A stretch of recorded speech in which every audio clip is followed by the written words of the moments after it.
In recent weeks, Trump has been attending more court hearings than he needs to, seemingly deciding that the best way to fight his legal critics and win the GOP nomination is to try to shout them down. Kaplan is asserting more control over the proceedings in this trial than was seen in recent months in a nearby state courthouse, where trial judge Arthur Engoron was more permissive toward Trump and his defense team in a civil case involving allegations of business fraud. At 79, after decades on the bench, the senior judge is one of the most well-regarded legal minds in New York. Trump is on trial in a civil case as writer E. Jean Carroll seeks damages from Trump, who has been found liable for defaming her when he made disparaging remarks denying he sexually assaulted her decades ago in a department store. Kaplan has not tolerated similar behavior, and Trump has railed on social media that the federal judge is a totally biased and hostile person. Former President Donald Trump's lawyer Alina Habba-Cross examines E. Jean Carroll on Thursday at a Manhattan federal court.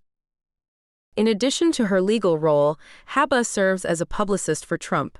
She is also a regular on the social scene at Mar-a-Lago, Trump's Florida home and private club, and joined Trump's entourage at a UFC wrestling event in Las Vegas in December. Kaplan immediately shut down similar efforts last week. Kaplan said Trump appeared unable to control himself.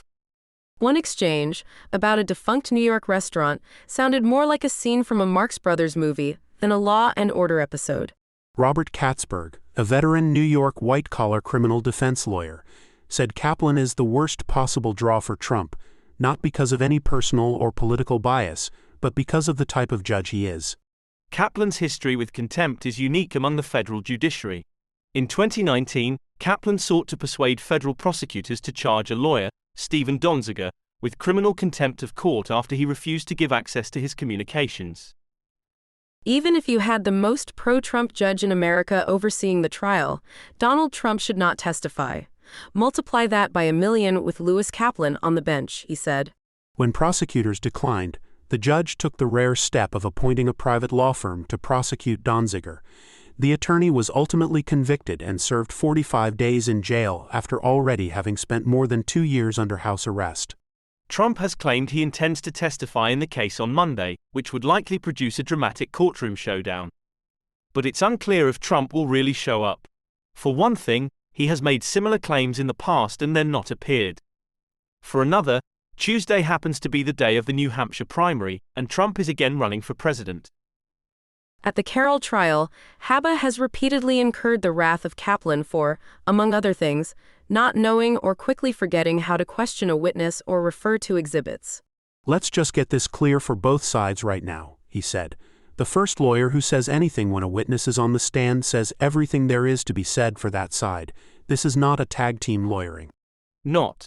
You can get into Elaine's," she replied, at which point Kaplan jumped in to say, "Ms. Habba, it hasn't existed for years, if I'm not mistaken." Ellipsis. That may be on account of its being closed. "Yes," Carroll replied. "It's incredibly hard to get into, correct?" asked Habba. Kaplan also chided Trump's lead lawyer, Alina Habba, who has little trial experience, for not knowing proper procedures and rules. Trump threw his hands up in an animated show of disapproval. After being told that Trump, sitting at the defense table, was denigrating Carroll loudly enough for the 9-member jury to hear, Kaplan ordered him to cut it out. In court last week, Kaplan dropped the hammer on Trump when the former president flouted the rules of courtroom behavior. In the high-stakes world of presidential trials, there are no judges like Lewis A. Kaplan.